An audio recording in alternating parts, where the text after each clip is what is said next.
हाँ जी, अब हमें करना है एलएम कर्व। ठीक है, तो एलएम कर्व क्या होता है? जैसे आईएस कर्व की डेफिनेशन मैंने क्या बताई थी, आईएस कर्व उन कॉम्बिनेशंस को शो करता है, रेट ऑफ इंटरेस्ट और रियल जीडीपी के उन कॉम्बिनेशंस को शो करता है जहां पे एग्रीगेट एक्सपेंडिचर और एग्रीगेट आउटपुट और सेविंग एंड इन्वेस्टमेंट एक दूसरे के इक्वल। ठीक है, वैसे ही उसी तरह सेम एल का क्या मतलब होता है? डिमांड फॉर मनी, और एम का मतलब क्या होता है? Supply of money. ये सबको पता है, फर्स्ट डे जब हमने चैप्टर स्टार्ट किया था, जब मैंने यही बताया था कि एल और एम का क्या मतलब होता है, आई और एस का क्या मतलब होता है। सबको क्लियर है ना? ओके, ठीक है। तो एलएम कर्व, सबसे पहले आप अपने बुक में देखो एलएम कर्व क्या होता है। एलएम कर्व आपके रियल जीडीपी और रेट ऑफ इंटरेस्ट का वो कॉम्बिनेशन है जहां पे आपकी डिमांड फॉर मनी और सप्लाई ऑफ मनी एक दूसरे के इक्वल हो जाते हैं। ठीक है, वो एलएम कर्व जो है उन संयोगों को दिखाता है, रियल जीडीपी, वास्तविक जीडीपी और ब्याज की दर के उन संयोगों को प्रकट करता है जहां पे आपकी मुद्रा की मांग और मुद्रा की पूर्ति में समानता हो। ठीक है, डिमांड फॉर मनी और सप्लाई ऑफ मनी में इक्वालिटी जहां आ जाती है, ठीक है, तो वहां वो क्या हो जाता है, उन कॉम्बिनेशंस पे क्या होता है हमारा, अगर उन कॉम्बिनेशंस को ज्वाइन करें, हम जोड़ दें, तो वो क्या बनता है हमारा एलएम कर्व बनता है। समझ में आ गई डेफिनेशन सबको? समझ में आ गई एलएम की डेफिनेशन सबको? ठीक है, ठीक है। अब क्या है, जैसे हमने आईएस कर्व जब पढ़ा था तो हमने पढ़ा था कि आईएस कर्व को स्टडी करने के लिए हमें तीन रिलेशनशिप पढ़ने थे। एलएम कर्व क्या होता है? एलएम कर्व फिर से रिपीट करती हूँ, रेट ऑफ इंटरेस्ट और रियल जीडीपी का के उन कॉम्बिनेशंस को दिखाता है जहां पे डिमांड फॉर मनी और सप्लाई ऑफ मनी एक दूसरे के इक्वल होते हैं। ठीक है, क्लियर है अब?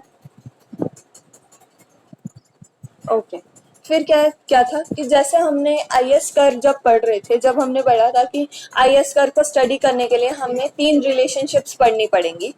ठीक है, वैसे ही उसी तरह एलएम कर्व को स्टडी करने के लिए भी हमें तीन रिलेशनशिप्स पढ़नी है। फर्स्ट रिलेशनशिप क्या है?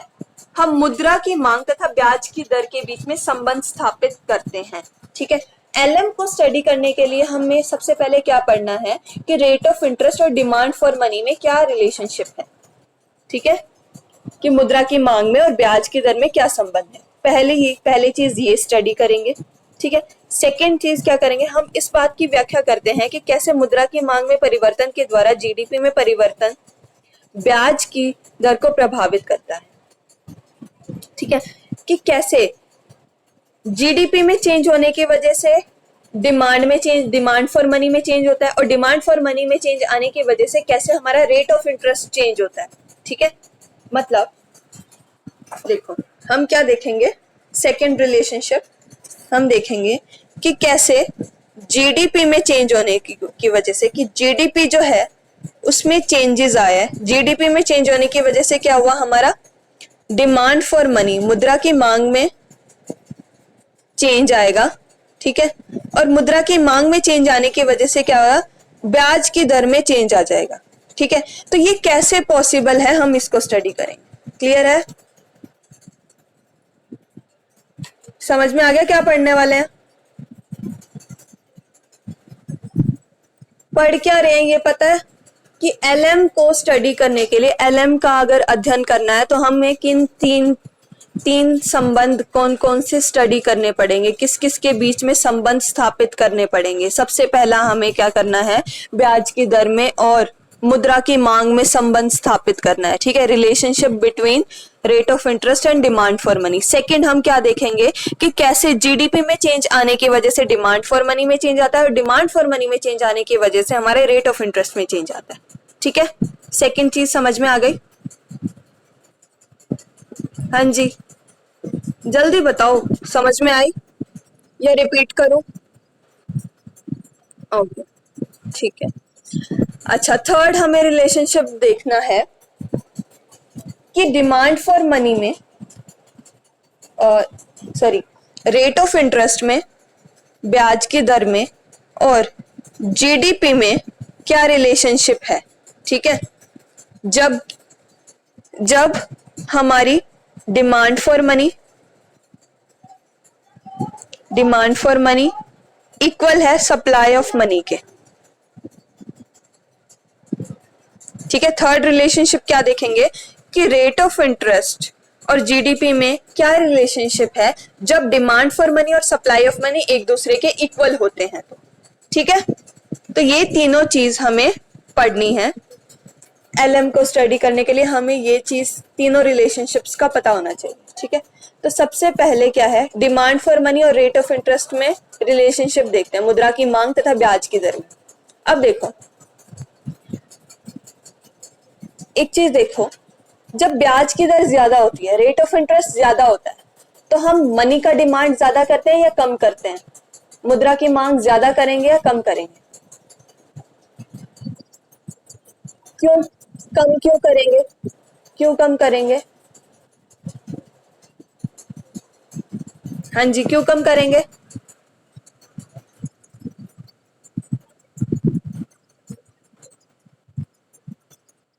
हाँ जी, बिल्कुल।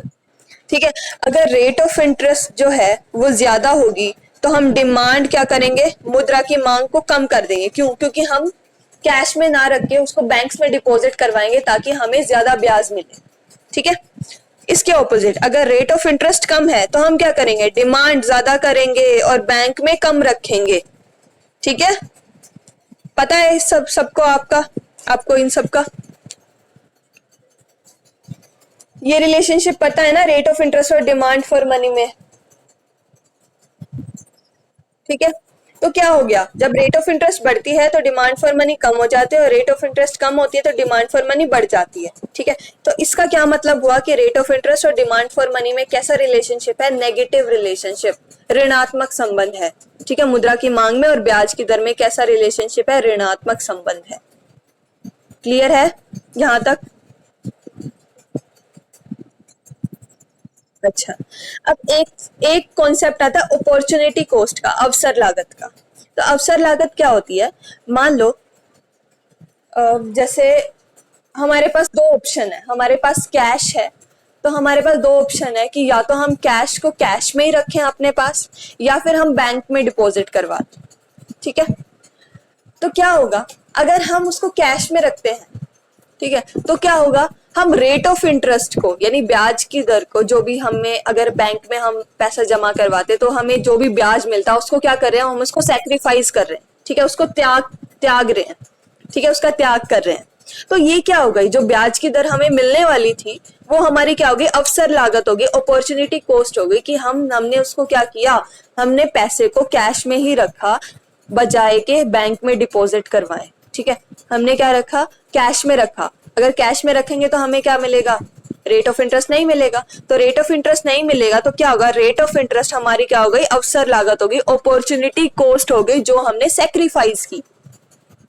समझ में आया? ये आपने माइक्रो में कॉन्सेप्ट पढ़ा होगा फर्स्ट सेमेस्टर में। ठीक है, अच्छा, तो अब हमें ये पता चल गया कि रेट ऑफ इंटरेस्ट और डिमांड फॉर मनी में नेगेटिव रिलेशनशिप है। अब हम बनाएंगे इसका डायग्राम कैसे बनेगा ये देखते हैं। देखो,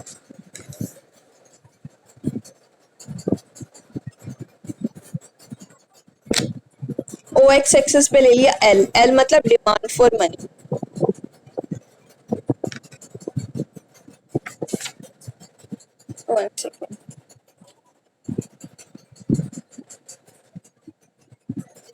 ठीक है, ओ वाई एक्सिस पे हमने क्या ले लिया, रेट ऑफ इंटरेस्ट।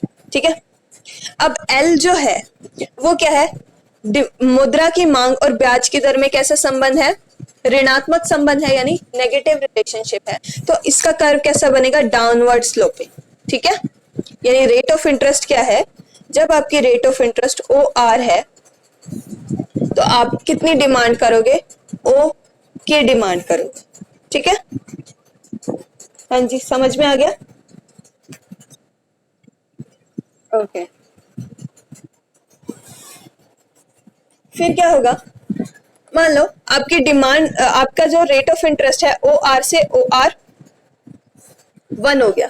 ठीक है, OR1 हो गया, यानी ब्याज की दर कम हो गई। अब ब्याज की दर कम होती है, जब रेट ऑफ इंटरेस्ट कम होता है तो हम मनी की डिमांड बढ़ा देते हैं, बढ़ा देंगे तो आपका जो एल है, एल कर्व है, वो क्या हो जाएगा, वो शिफ्ट हो जाएगा L1 पे, L1 पे। यानी रेट ऑफ इंटरेस्ट जब कम हुआ तो हमारा क्या हो गया, मुद्रा की मांग हमने बढ़ा दी, K1 पे शिफ्ट हो जाएगा।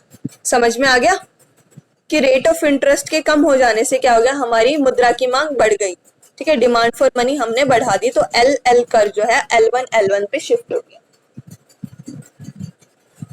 समझ में आ गया? हाँ जी। हम्म। हम्म। हम्म। बताती हूँ, देखो हम इसमें क्या लेते हैं, LM का क्या मतलब है। हाँ जी, क्या हुआ, K1।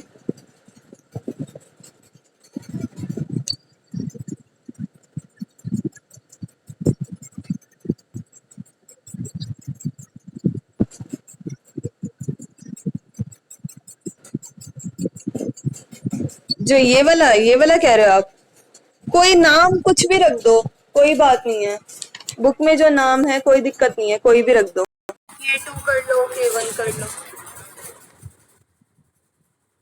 ठीक है, कैसे भी कर लो आप। ठीक है, अच्छा, मनी मार्केट और प्रोडक्ट मार्केट क्या होता है। LM जो है, L का क्या मतलब है, डिमांड फॉर मनी, M का क्या मतलब है, सप्लाई ऑफ मनी। ठीक है, तो आपका जो LM कर्व जो होता है वो किसको शो करता है, मनी मार्केट को, मुद्रा के बाजार को शो करता है। ठीक है, क्योंकि इसमें क्या है, मनी के बारे में पढ़ रहे हैं कि मनी की मांग क्या होती है, मनी की, सॉरी, मुद्रा की पूर्ति क्या होती है, मुद्रा की मांग क्या होती है। ठीक है, तो इस ये LM जो कर्व है वो किसको शो करता है, मनी मार्केट को, मुद्रा के बाजार को शो। ठीक है, अच्छा, IS जो है, IS का मतलब है इन्वेस्टमेंट और सेविंग, बचत और निवेश। ठीक है, ये कब होता है, निवेश किस पे करते हैं हम, उत्पादन के लिए करते हैं, ठीक है, प्रोडक्शन के लिए करते हैं, ठीक है, और सेविंग्स किसके लिए करते हैं, इन्वेस्टमेंट करने के लिए हम सेविंग्स करते हैं। ठीक है, तो क्या होगा, ये किसको शो करता है, प्रोडक्ट मार्केट को। ठीक है, याद रहेगी ये चीज, मनी मार्केट और प्रोडक्ट मार्केट। ओके, अच्छा, अब हमें सेकेंड रिलेशनशिप देखना था कि GDP चेंज होती है तो कैसे हमारा डिमांड फॉर मनी चेंज होता है, और डिमांड फॉर मनी के चेंज होने से कैसे हमारा रेट ऑफ इंटरेस्ट चेंज होता है। ठीक है, तो देखो क्या होता है, हम डायग्राम के थ्रू ही देखेंगे इसको भी। हमने ले लिया, ये है M मतलब मनी सप्लाई।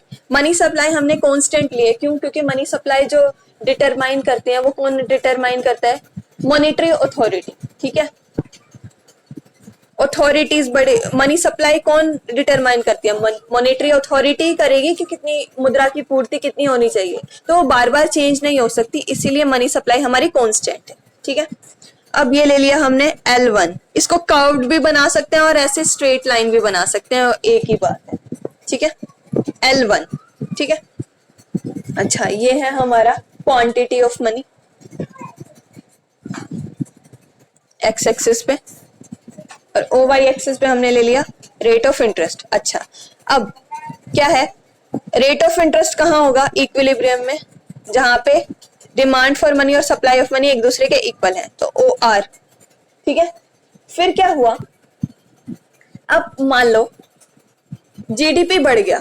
ठीक है, GDP जो है वो बढ़ गया, GDP बढ़ेगा तो क्या होगा, हमारी डिमांड है, मुद्रा की मांग जो है हम कम कर बढ़ा देंगे। ठीक है, GDP बढ़ेगा तो हम डिमांड भी बढ़ा देंगे, तो L1 जो है वो किस पे शिफ्ट हो जाएगा, L2 पे। ठीक है, L2 पे शिफ्ट हुआ तो क्या हुआ, रेट ऑफ इंटरेस्ट भी क्या होगा, OR से OR1 पे शिफ्ट हो गया। ठीक है, समझ में आ गया, और इक्विलिब्रियम कहाँ आ गया, E1 पे। फिर क्या है, मान लो GDP जो है वो कम हो गया, GDP के कम होने से क्या है, डिमांड फॉर मनी जो है वो भी कम होगी, तो क्या है, L1 जो है वो L3 पे शिफ्ट हो जाएगा। ठीक है, अच्छा, डिमांड फॉर मनी कम हो गई तो रेट ऑफ इंटरेस्ट भी आपका कम हो जाएगा, ठीक है। OR से OR2 और यह है E2। समझ में आ गया कि रेट ऑफ कि जीडीपी अगर बढ़ेगा तो डिमांड भी बढ़ेगी मनी के लिए, मुद्रा की मांग बढ़ेगी, और मुद्रा की मांग के बढ़ने से रेट ऑफ इंटरेस्ट भी बढ़ जाएगा, ठीक है। अगर जीडीपी कम होगा तो मुद्रा की मांग भी कम हो जाएगी और रेट ऑफ इंटरेस्ट भी कम हो जाएगा। समझ में आ गया?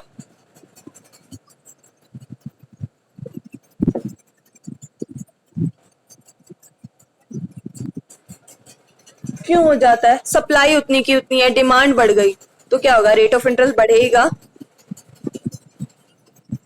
ठीक है। अच्छा, अब देखो, अब एक क्वेश्चन होता है, इसने इसमें लिया है कि जो डिमांड फॉर मनी बढ़ेगी, मुद्रा की मांग जो बढ़ेगी, वो हमने केन्स के उसमें पढ़ा था। केन्स ने दिए थे कि हम मुद्रा की मांग किस किस उद्देश्य के लिए करते हैं, ठीक है। तो 3 उद्देश्य बताए थे ना, लेन देन के उद्देश्य से, सावधानी के उद्देश्य से और सट्टाबाजी के उद्देश्य से। याद है? ट्रांजैक्शन मोटिव, प्रिकॉशनरी मोटिव और स्पेकुलेटिव मोटिव्स, ठीक है। तो इसमें ये बताया गया है कि डिमांड फॉर मनी बढ़ेगी तो सिर्फ ट्रांजैक्शन मोटिव के लिए बढ़ेगी, ठीक है, यानी लेन देन के उद्देश्य के लिए ही हमारी मुद्रा की मांग बढ़ेगी, ठीक है। लेकिन अगर आपको याद हो तो केन्स ने कहा था कि जो लेन देन के उद्देश्य के लिए की गई मुद्रा की मांग जो है वो किसके ऊपर डिपेंड करता है? हमारा आय के ऊपर, लेवल ऑफ इनकम के ऊपर, वो रेट ऑफ इंटरेस्ट पे डिपेंड नहीं करती, ठीक है। यही बोला था केन्स ने, ठीक है। लेकिन इस चीज को कैसे बैलेंस करेंगे वो देखो, इसको हाँ जी, क्या समझाऊं?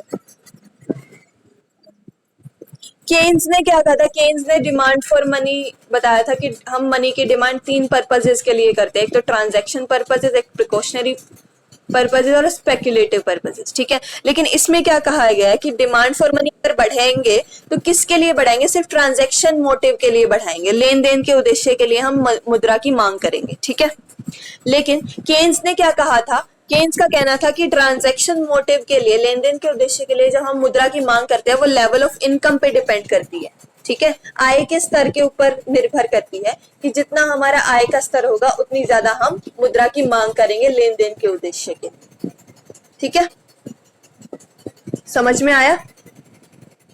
और रेट ऑफ इंटरेस्ट से उसका कोई भी रिलेशनशिप नहीं है। आप पिछला जो केन्स की जो थियरी थी वो आप रीड आउट करना, वहां से आपको रिकॉल हो जाएगा कि मैंने क्या बताया, ठीक है। तो अब लेकिन हमने तो क्या किया? डिमांड फॉर मनी और रेट ऑफ इंटरेस्ट में रिलेशनशिप निकाल दिया, ठीक है। तो ये कैसे पॉसिबल है वो देखते हैं। ये पॉसिबल है कि देखो, जब क्या होता है, इसके पीछे लॉजिक क्या है? जब लेन देन के उद्देश्य के लिए मुद्रा की मांग बढ़ती है, ठीक है, देखो जीडीपी बढ़ गया तो डिमांड फॉर मनी बढ़ गई, लेन देन के उद्देश्य के लिए मुद्रा की मांग बढ़ जाएगी जीडीपी के बढ़ने से, तो क्या होगा? लेकिन उसके लिए पैसा आएगा कहाँ से? मुद्रा की मांग बढ़ी, लेकिन सप्लाई करने के लिए पैसा आएगा कैसे? क्योंकि सप्लाई तो कांस्टेंट है, तो डिमांड को पूरी कैसे करेंगे? क्योंकि सप्लाई तो कांस्टेंटली है। तो क्या होगा? एक प्रेशर क्रिएट किया जाएगा कि स्पेक्युलेटिव पर्पसेस के लिए, सट्टाबाजी के उद्देश्य के लिए जो हम मुद्रा की मांग कर रहे हैं, तो वो क्या करें? हमने जो सट्टाबाजी क्या होता है, स्पेक्युलेटिव क्या होता है? स्पेक्युलेटिव मतलब बॉन्ड्स और सिक्योरिटीज जो लोगों के पास है, तो वो क्या करेंगे? वो लोग उसको बेचना शुरू कर देंगे, ठीक है। आपके बुक में लिखा हुआ है ना कि with a view to coping the rising transaction demand people sell their securities और बॉन्ड्स। क्योंकि डिमांड ज्यादा बढ़ रही है तो वो क्या करेंगे? सट्टाबाजी के लिए, मतलब सट्टाबाजी के लिए जो उन्होंने मनी की डिमांड की थी, यानी बॉन्ड्स और शेयर्स खरीदे थे, तो बॉन्ड्स और शेयर्स को बेचना शुरू कर देंगे ताकि उनके पास पैसा आ जाए। अब बेचेंगे तो पैसा आएगा, ठीक है। अच्छा, पैसा आएगा यानी पैसा ज्यादा आ गया तो क्या होगा? जब सिक्योरिटीज और बॉन्ड्स ज्यादा बिकने लग जाती हैं तो क्या होता है? प्राइसेस जो हैं वो, बॉन्ड्स के प्राइसेस जो हैं वो कम हो जाते हैं, ठीक है। क्योंकि बेचना लोग सारे लोग उसको बेचना शुरू कर देंगे तो क्या होगा, उसके रेट्स जो हैं बॉन्ड्स और सिक्योरिटी के रेट्स कम हो जाएंगे, प्राइसेस कम हो जाएंगे, ठीक है।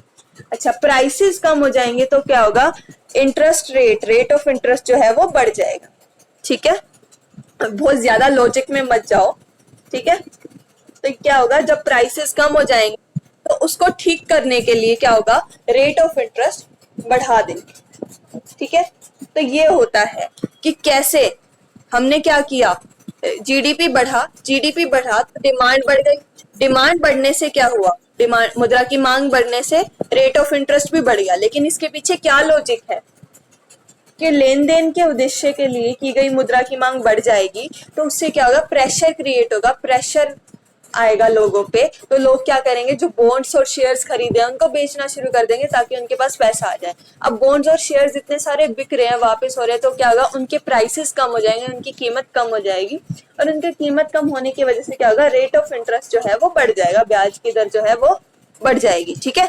ब्याज की दर बढ़ जाएगी तो क्या होगा, उससे लोग अट्रैक्ट होंगे कि ब्याज की दर बढ़ी है तो हम फिर से शेयर्स और बॉन्ड्स में इन्वेस्ट करें, इसीलिए ब्याज की दर बढ़ जाएगी, ठीक है। समझ में आ गई पूरी प्रोसेस? ओके। फिर है, अगला है relationship between level of R and GDP on the one one है। क्या हुआ, आवाज नहीं आ रही? आज इतना ही करें, चलो ठीक है, कल कर लेंगे, ठीक है। आज इतना ही करके आओ फिर। ओके।